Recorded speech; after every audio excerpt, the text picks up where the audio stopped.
Hey, what's going on, everybody? I'm with my new friend Martin here. He's a truck driver also, delivering some glass. And Jamie, I was talking to him and he wanted to say something to you. Le hockey, c'est pas un vrai sport. Now, I don't know what it means, but he said you would. Talk to you later. Ron, this is dispatch.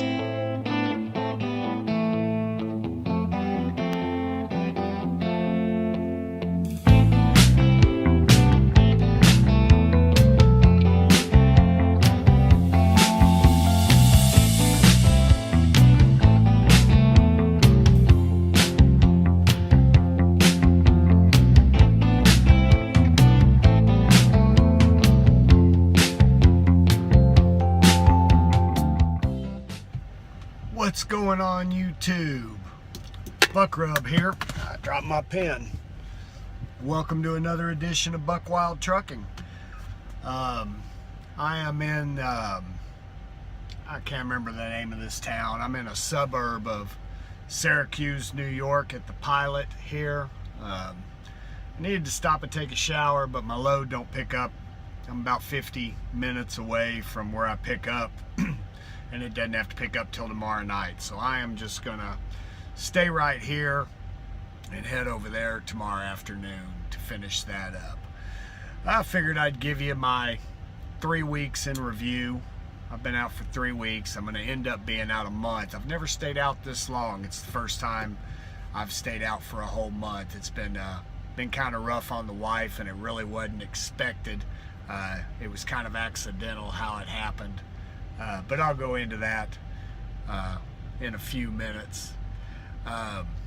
Figured I'd tell you what all's happened. I think when I left you last time, I was in Olive Branch, Mississippi, where I was waiting to unload my load that ended up being late.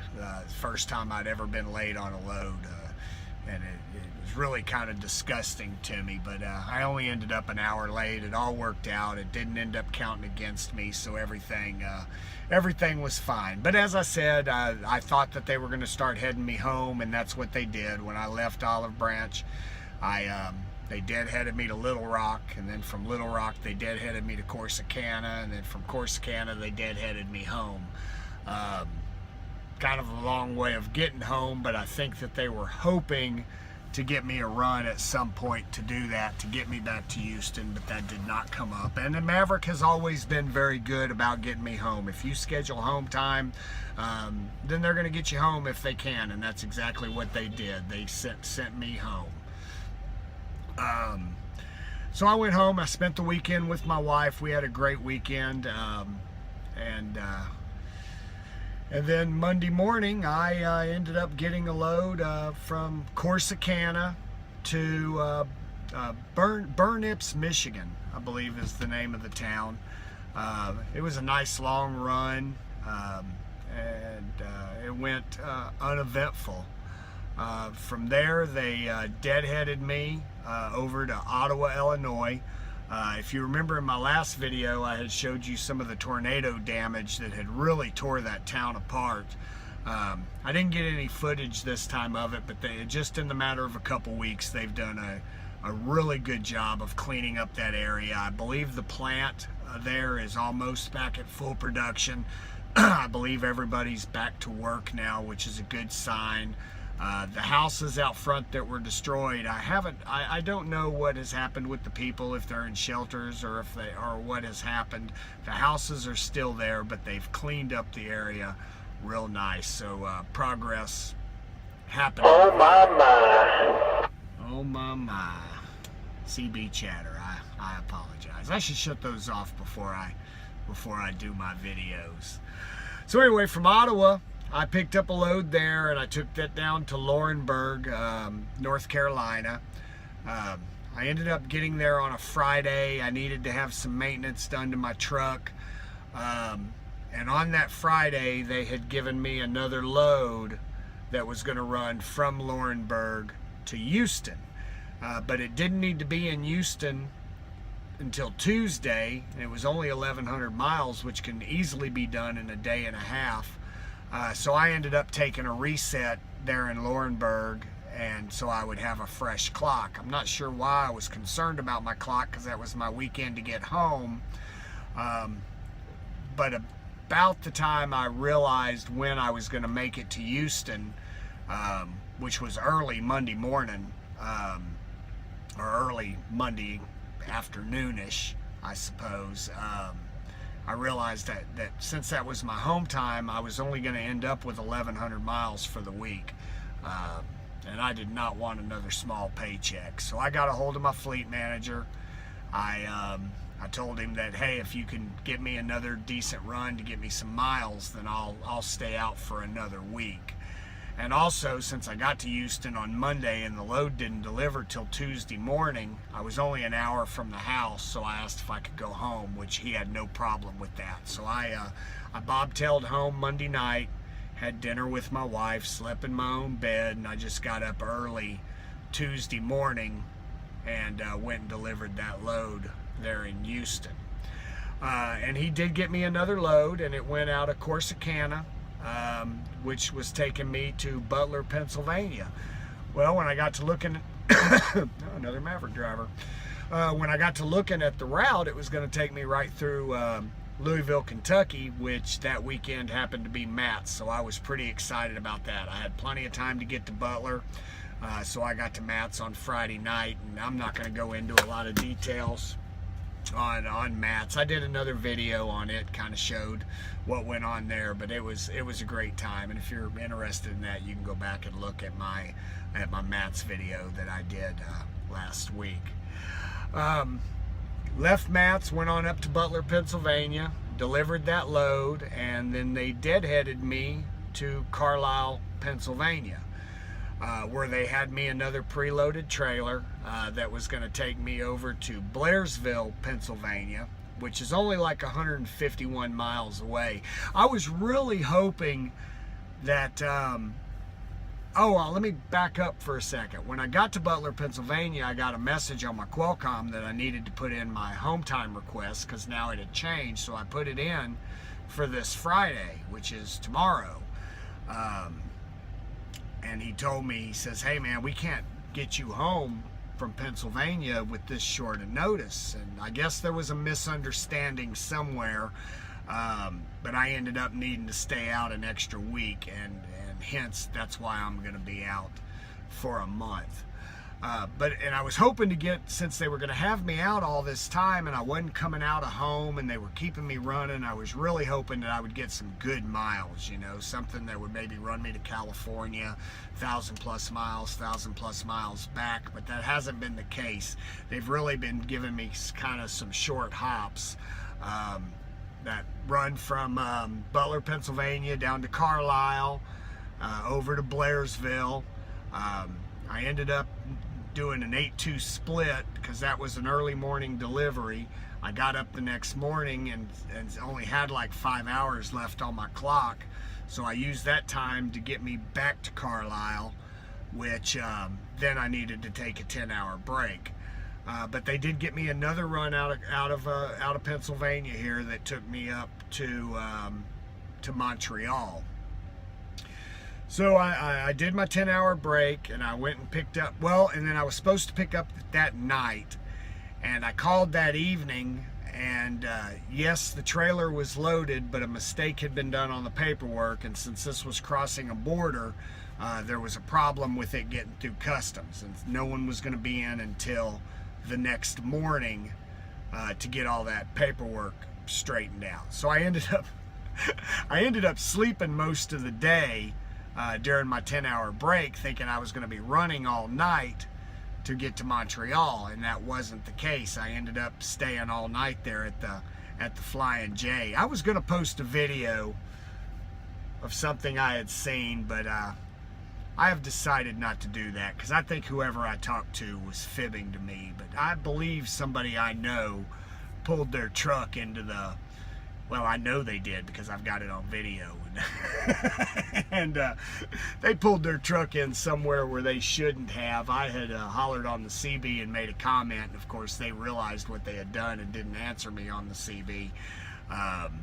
But then they mentioned where they were a couple days later. But I've decided not to post that video up because I know it was them. Pretty simple, but I'm not going to post it. I'm going to save it for future reference, maybe. But anyway, that load wasn't going to be ready till the next morning, and which it was. So I went ahead and went and picked it up the next morning and started on my way to Montreal.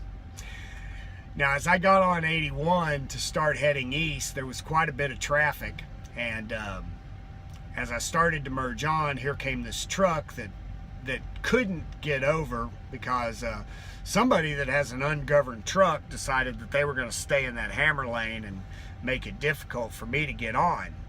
And as I finally merged in, that truck that was in the hammer lane started blowing its air horn at me. And of course, well, it wasn't under my breath, but I didn't do it on the CB. I was cussing them one end out the other. You know, there wasn't nothing I could do. I was merging onto traffic, and by God, if it wasn't Yukon Cornelius. And he wasn't honking at me because of the way I was merging. He was honking at me because he recognized me getting on the freeway.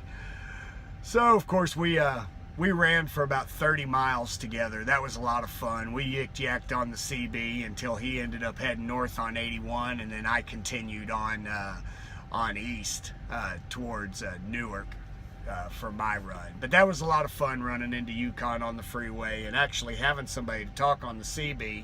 A couple people got on there and smarted off that we needed to quit just yik-yakking, and I got back on there and said, driver, this CB would be absolutely quiet had we not been speaking, so he needed to quit crying. But it was fun. It was fun. So I headed on to Montreal. I got to go through the Adirondack Mountains, and those were just beautiful. I didn't get to see them all. Most of that trip was in the dark, but I got to see the beginnings of it right in sunset, and I would sure like to make that drive again sometime during the day. But I ended up hitting the Canadian border about 9 o'clock at night, and again, getting into Canada is no big deal. Hand them the paperwork, have a nice day, welcome to Canada, eh? So that went through without a hitch. I got to going through Quebec. If you've never been to Quebec, as soon as you cross the line, all of the road signs are in French, and they don't give a darn if you don't speak French or not. You're in Quebec, you better learn to read French, or at least understand what those signs mean. There were several warning signs that I didn't know what they mean. I tried to guess. I think some of the warning signs were no radar detectors allowed. That may be one of the signs, I'm not sure. But I understood the red circle with the line through it and a truck in it. That meant that a truck don't belong there. I got that. But fortunately, the numbers, you know, I was able to follow the exit numbers, and I made it to my receiver without any problem. There was another Maverick truck there. I never did see him. He was asleep, and my delivery was for 8 a.m. this morning, and when I woke up at 7, he was pulling out. So I didn't get to speak to him. I don't know who it was. But they knocked on my door at 7 in the morning, told me to go ahead and pull my tarps outside, which I did, and they got me backed in early, and I got out of there early, and off I went. While I was there, I met another driver. He was a dedicated glass guy out of somewhere in Quebec. We discussed his truck and the weights that they're allowed to haul, and the weights that they haul when they're in the U.S. versus Canada. He was a really nice guy, and it was nice visiting with him. And we got to make the video that you see in the very beginning of this, which I made mainly to cheer up a friend. I gave him a hard time about this, but it was he really needed some cheering up, so we made that little video for him. When I left Montreal, I had a deadhead order to head to Geneva, New York, and then once I started en route, they gave me my next run, which is going to take me to the run that I'm doing now, which is Geneva to New York to DeWitt, Iowa. And I'm not sure exactly where I'll be going from there, but next Friday I am due to be home, and they're going to get me home because a month is just plenty long enough for me. I know lots of guys stay out here 6, 8 weeks, couple months. Man, my hat's off to you guys, man. I'm glad you're able to pull that off, but I am not. I have responsibilities at home that I have to do, you know, usually about every 3 weeks. Things will change in the future once we get moved back to Missouri, but for right now, 3 weeks is really about my tops. But I'll be going home, and I don't know how they'll be doing that. But anyhow, a lot of changes going to be happening with me soon. I'm not going to spill the beans about what's going on, but there are going to be some changes going on with me, so stay tuned for that. And man, what else? Oh, Facebook groups. That seems to be all the rage now. Trucking Facebook groups. All the YouTubers are talking about it and seem to be making a big deal out of it. They all seem to be in agreement that trucking Facebook groups are bad, and I most certainly see their point. They do stir up a lot of drama, but as many of you know, I have many people from many different groups that watch these. I'm friends with everybody. I have no enemies. Cut the bullshit. Cut the bullshit. Boy, there's something I haven't heard in a while. Rick, we sure do miss you. Let me shut that off. Oh, Zello. I normally shut it off before I make a video, but where was I? Oh, Facebook groups. I'm in many groups, you know. I'm in the YTTA, I'm in the RTI, I'm in the Super Truckers of America, I'm in the Boneheads, and there is, I agree, there is a lot of division that is caused in these groups, but you know, it has to do with yourself. It doesn't have to do with the group. It has to do with yourself and the kind of person you are and how you respond to this drama that supposedly happens. I don't get involved in any of this drama. I just don't. When it happens, I step away. You know, I have some things that I say in private to my friends, and sometimes them private things get out. But all in all, I get along with everybody. So I disagree with some of these people that are saying Facebook groups are bad. I don't agree that they are. I think that these groups have a place. I think that they're beneficial in some way, and I think that these groups lead to friendships, because the groups that I'm in have led to friendships outside of Facebook and outside of Zello. Friendships that I'll have for the rest of my life. So I disagree that Facebook groups are bad, and I'm gonna leave it at that. So anyway, I need to get in this place and take a shower. I wanted to throw this video together because I've done real good about keeping track of where all I've been and my where I've been and where I'm going. And now that I've been out for 3 weeks, I did not want to get this away from me. I was gonna wait till I took a shower and I felt better. This video may be a little boring. I'm kind of tired, but I wanted to get it out of the way, and I was afraid that if I didn't do it now, that once I took my shower, I'd be ready for bed and I wouldn't get it done, and I wanted to get it done. So I'm gonna leave you with that. So until next time, I'm Buck Rub, out.